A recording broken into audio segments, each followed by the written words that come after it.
তোর বোনটা কিন্তু দারুণ দেখতে রে। ওই রুমিয়া ছাড়া আমার এই পৃথিবীতে কেউ নেই গুরু। ও আমার একমাত্র বোন। তাই তো বলছি তোর বোনটার বিয়ে দিবি না? হ্যাঁ গুরু, দেবো, বিয়ে দেবো। কিন্তু তুমি তো জানো বিয়ে দিতে গেলে না অনেক টাকা পয়সা খরচা হয়। কিন্তু আমি জানি গুরু, তুমি জানতে না কোনো কিছু টাকা পয়সা খরচা করে তুমি দাম করে তুমি আমার তোর বোন মানে তো আমার বোন। তোর বোন মানে আমার বোন। হ্যাঁ, তোর বোন মানে আমার বোন।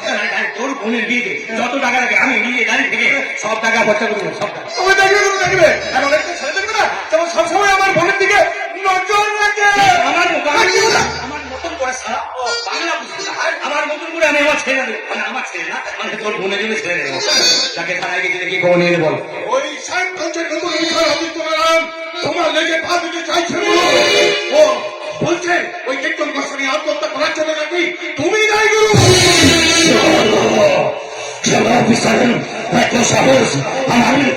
আমার বলতে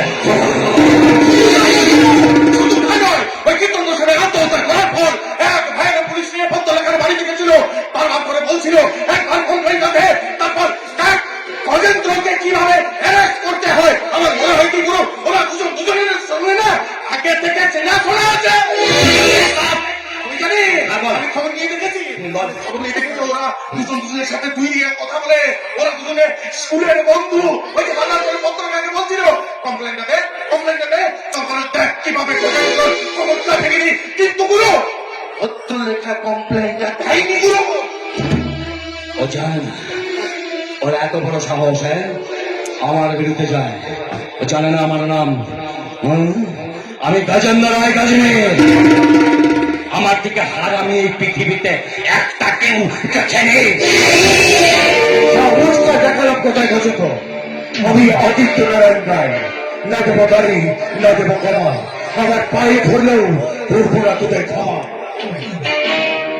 অফিসার, অফিসার তুমি জানো না অফিসার, তুমি কার সামনে দাঁড়িয়ে তুমি কথা বলছো? পত্রলেখার অপরাধের সাথে তোদের বিরুদ্ধে একটা কমপ্লেন যদি আমি পাই, কথা দিলাম ঘর ধরে টানতে টানতে সোজা থানার লকআপে ঢোকাবো। অফিসার, ওই কাজটা করতে হলে তোমাকে অফিসার আরেকবার পৃথিবীতে জন্ম নিতে হবে। অফিসার, তুমি হয়তো কয়েকটা ওই ইঁদুর মেরেছো, ইঁদুর মেরেছো, কি মেরেছো? ইঁদুর। কোনোদিন তুমি শিকার করবে।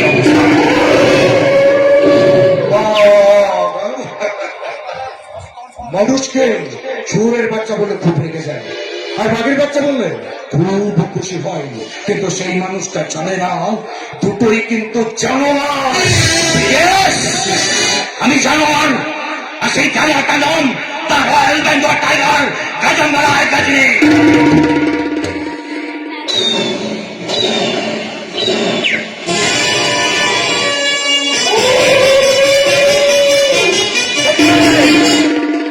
আওয়াজ নিচে সারা, আওয়াজ দিয়ে চুপ। এটা তো থানা কিংবা বাড়ি নয় অফিসার, এটা গজেন্দ্রের বাড়ি। এটা ছাড়া আমি কথা তুই শুনবি। আওয়াজ নিচে সারা, একদম আওয়াজ নিচে। আসল কথা বলতে ভুলে গেছে। এই বাড়িতে অনেক বিলেতে কুকুর পোষা আছে আমাকে পাহাড় দেওয়ার জন্য। তাই কুকুরগুলো চাই না যে তার মনিকার সামনে কেউ উঁচু গলায় কথা বলুক। তোমার এই আওয়াজটা যদি আমার ওই কুকুরগুলোর কানে গিয়ে পৌঁছায় না, আমার কুকুরগুলো তোমার গলার টুটিটা ছেড়ে দেবে। এই গজেন্দ্র,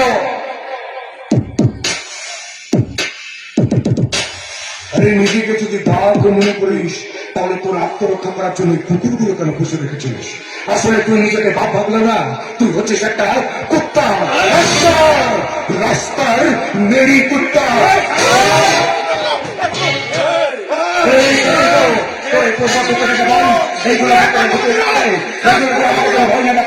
এইগুলো চালাতেই পরিচয়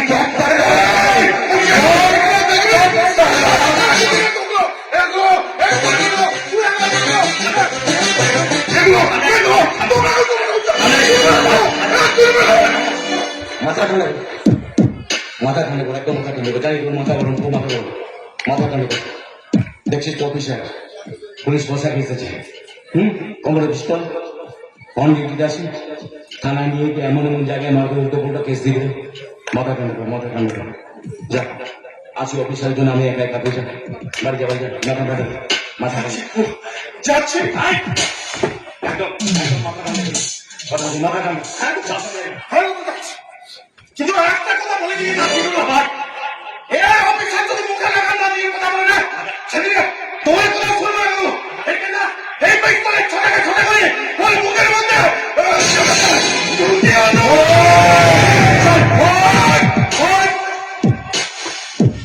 করে শুনে রাখ গজেন্দ্র, আজ থেকে 24 ঘন্টা আমার নজর থাকে তোর উপর। আমি জানতে পেরেছি অনেক কিন্তু নম্বরে ঠান্ডার সাথে তুই যুক্ত, তাই একটা ক্লু যদি পাই, কথা দিলাম তোকে না কোনো দড়ি, না কোনো বন্দুক, না কোনো ফৌজ, সোজা সেখানে মাটিতে পুঁতে যাবো।